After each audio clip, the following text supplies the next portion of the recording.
In today's video, we are going to be solving multi-step problems with bar models. So we're going to have some multi-step word problems, and we're going to use bar models to solve them. Okay, and the bar models are just a simple or a strip diagram. Those are very similar. What we're doing is we're just creating a picture, some kind of representation of the numbers, so it'll help us see what steps we're doing in the problem. So let's get right to the first one. Problem number 1. During October, William's ice cream shop had 11,094 customers, and Johnny's yogurt shop had 10,237 customers. Oh, Randy's yogurt shop had 3,810 more customers than Johnny's shop. How many customers did all three shops have during October? In this problem, we're trying to figure out how many customers did all three shops have during October. So if I'm thinking about Williams, I'll draw a little box to represent his. And William had 11,094 folks come to his ice cream shop. Then Johnny had 10,237 people come to his yogurt shop. And then we don't know exactly how many folks came to Randy's Randy's yogurt shop, but we know that it was the same number of Johnny's plus 3,810 more.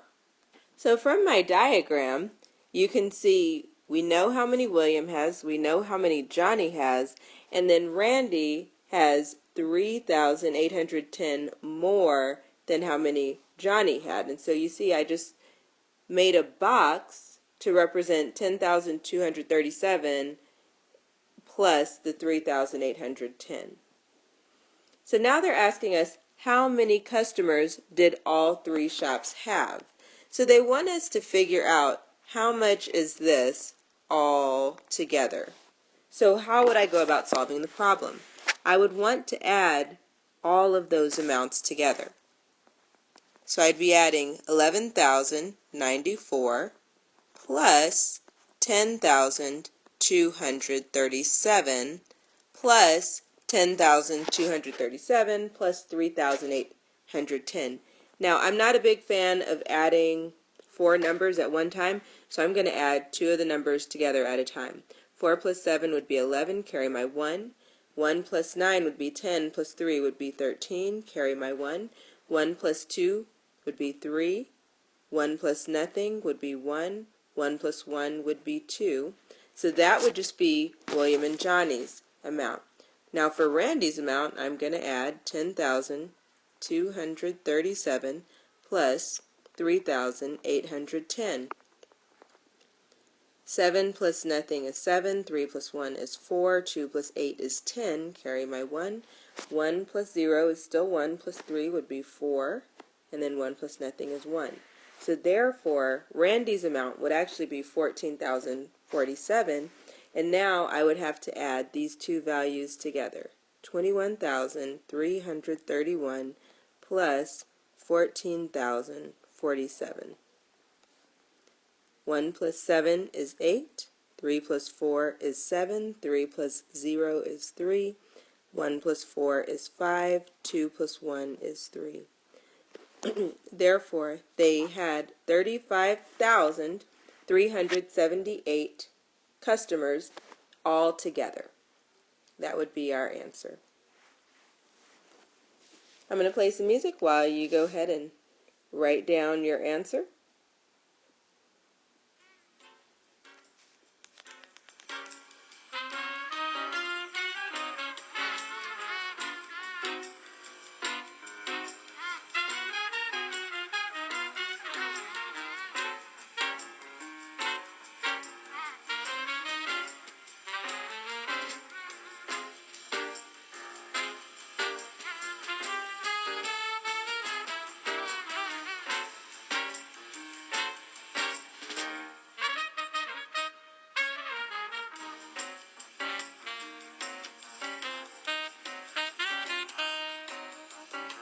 If you still need more time, go ahead and press pause to the video.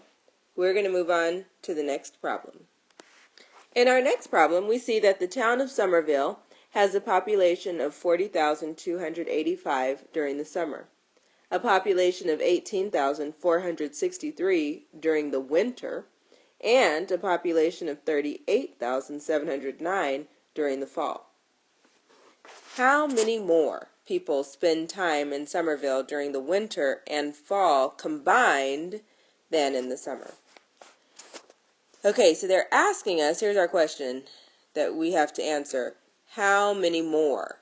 So when I see something like how many more, that lets me know that I'm going to be doing the subtraction step. And so they're asking me how many more people spend time in Somerville during winter and fall combined. So I'm putting those together, and when I see combined, that tells me I'm going to be adding than during the summer. So just getting this in my mind, I'm going to be looking at the winter and the fall, and that's going to be more than the summer. So I'm trying to see how much more, so I'm really going to figure out this amount right here. How much more? What's the difference between those two combined versus the one? So if I just plug in my numbers, I'm going to do that. So now I can see my model, and I see I'm going to be adding the amounts of winter and fall together, the populations, and then from that total I'm going to subtract the summer population, and the difference is going to tell me how many more people go during the winter and fall than in the summer. Alright, let's start my steps. Now I had a chance to actually solve the problem.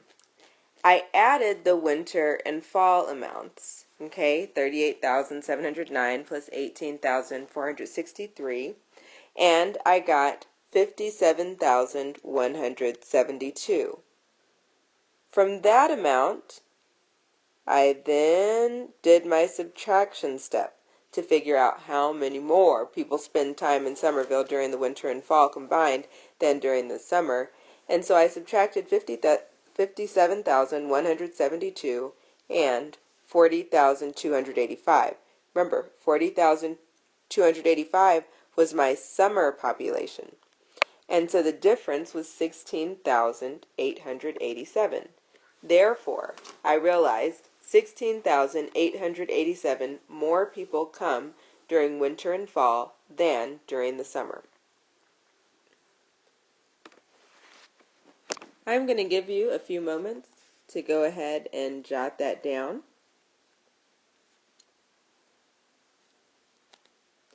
And I'll play some music in the meantime.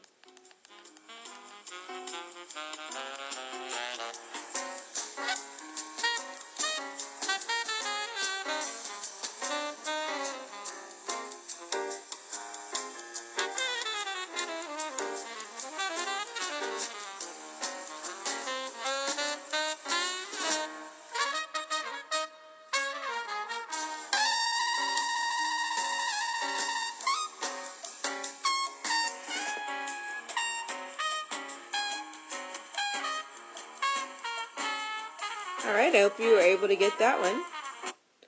We're going to move to our next problem. Here's our problem. Number 3. Anna has 5 bunches of flowers with 12 flowers in each bunch. She has 4 bunches of flowers with 10 flowers in each bunch. How many vases can Anna fill if she puts 10 flowers in each vase? For my diagram, I decided to draw 5 bunches of flowers that had 12 in them, and that's what you see right in this section. And then I did my 4 bunches that had 10 in them, because this is directly from the problem. Now, they're asking me how many vases can she fill if she puts 10 in each vase. So once I get that total, I'm going to evenly distribute them or divide them evenly into vases that have bunches of 10 flowers. So 10 flowers in each of the vases. So for this problem, I would need to figure out how many flowers she had in all, 5 times 12, and then I'd add to that 4 times 10, and then I'd divide that total amount by 10, because she wants 10 flowers in each vase. And so when I multiplied 12 times 5, I got 60. And when I multiplied 10 times 4, I got 40. So 60 plus 40 was 100. So I took that 100 and I had to divide that by 10, because again, she's putting them into 10 vases with bunches of 10 flowers. Okay, 10 flowers per vase. So 100 divided by 10 would be 10. Therefore, Anna would have to use 10 vases. I'm going to play some music so that you can have an opportunity and complete your chart as well.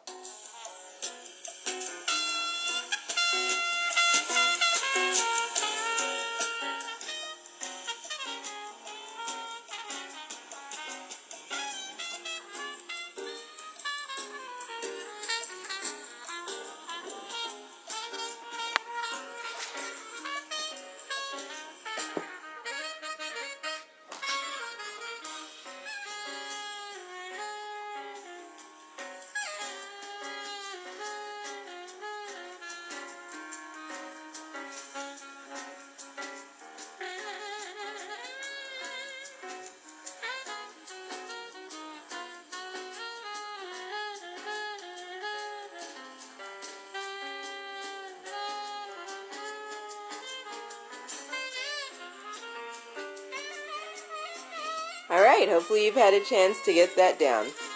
In our next problem, we see there are 14 chairs in each of 6 rows, and there are 18 chairs in each of 4 rows. How many rows of 6 chairs can be made from all of the chairs? Let's think about it and then make a diagram. So in solving this, I would try and figure out how many chairs we were talking about, because I see that ultimately I need to figure out how many rows of 6 chairs can be made from all of the chairs. So I need to know how many chairs I have in all. So I made boxes to represent the 6 rows of 14 chairs. That's what we see here. And then I made boxes to represent the 4 rows of 18 chairs. And I would have to figure out how many that was in all, and then I'd go from there and try and put them in rows of 6 chairs. So I would divide it into rows of 6 chairs. So to solve the problem, I would want to multiply 14 times 6, because I have 14 chairs in each of 6 rows, and then I'd multiply 18 times 4, and then I'd add those two amounts together to get the total. And then I would divide that total by 6. When I multiplied 14 times 6, I got 84. When I multiplied 18 times 4, I got 72. I added 84 and 72 together, and I got a total of 156 chairs. From there, I divided 156 by 6. And when I did that division, I got a total of 26. Therefore, they would be able to make 26 rows of 6 chairs.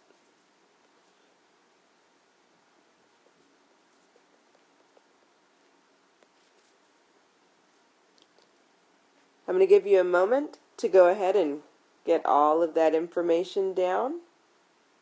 And even though I give you the answers in the homework, you can always solve it yourself and see if you got the same answer.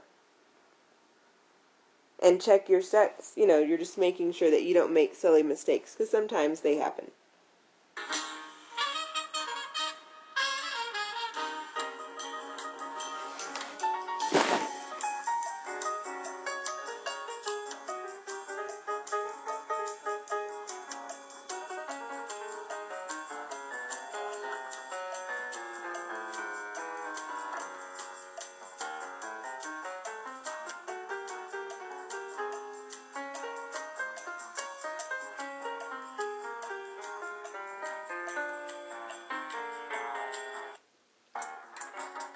make sure if you need more time that you pause the video.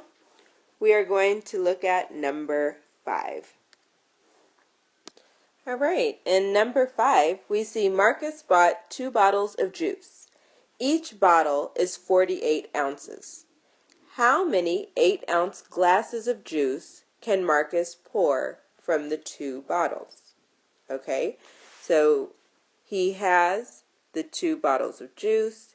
Each bottle is 48 ounces, and then we're going to see how many glasses that are only 8 ounces he can get. Now, there's more than one way to go about this problem, but I always like to find my total first, and then from my total, I can divvy it up. I can divide that up.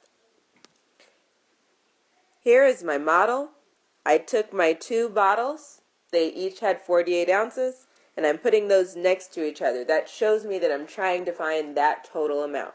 And from that total amount, I'm going to break it up into 8, okay, because each glass is going to have 8 ounces. So that's why I have the 8 boxes underneath the whole total amount, and I have question marks, because I don't know how many 8-ounce glasses I'll be able to get. So just talking out my strategy, I'm going to multiply 48 times 2. That's going to give me my total. From my total, I'm going to divide that by 8. That will tell me how many glasses he'll be able to pour. So when I went to solve the problem, I multiplied 48 times 2, and I got 96 ounces. Again, I did that because he had 2 bottles of juice. And now that I had the total amount of juice, 96 ounces, I was able to see how many 8-ounce glasses he can get by dividing 96 by 8. And I realized, oh, 96 is a multiple of 8. 8 times 12 equals 96. Therefore, he would have drank 12. He would be able to pour 12 8-ounce glasses. I'm going to give you a few moments to write your answer down.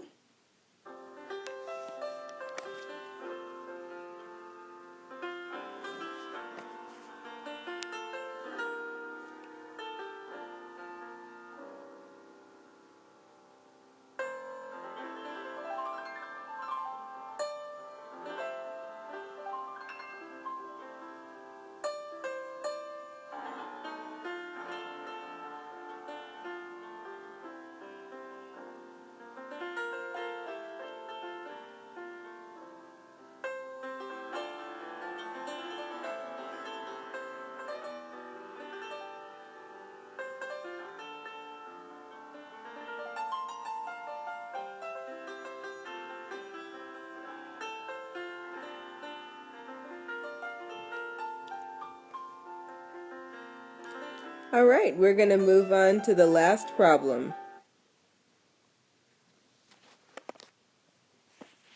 In the last problem, we see the Davis family are on a 10-day road trip. They travel 10 hours each day for 3 days. Then they travel 8 hours each day for 7 days. How many hours does the Davis family travel during their road trip? Okay, so I'm thinking to myself that they traveled 10 hours for 3 days, and then they traveled 8 hours for 7 days, and that's for a total of 10 days. They told us it was a 10-day trip. So in drawing my model, I drew 3 boxes with 10 inside of them. That represents the 3 days that they traveled 10 hours each, and then I drew 7 boxes with 8 in them to represent the 7 days that they traveled for 8 hours in those times.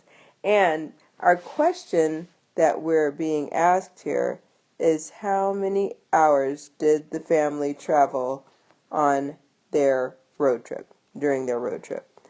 So I'm going to erase that since it's hard to see that. So we're figuring out how many hours they traveled. So I am going to multiply 10 times 3 to figure out how many hours they traveled for the first 3 days. And then I'll multiply 8 times 7 to figure out how many hours they traveled in the last 7 days. And then I'm going to add those 2 amounts together to get H, my total number of hours. Okay, so when I multiplied 10 times 3, that gave me 30 hours for the first 3 days, and then 8 times 7 was 56 hours for the last 7 days. I combined those two amounts, 56 was 30, and I got a total of 86 hours on their 10-day trip. Okay, this is the last problem. I'm going to give you like a minute to go ahead and transfer all this down onto your paper.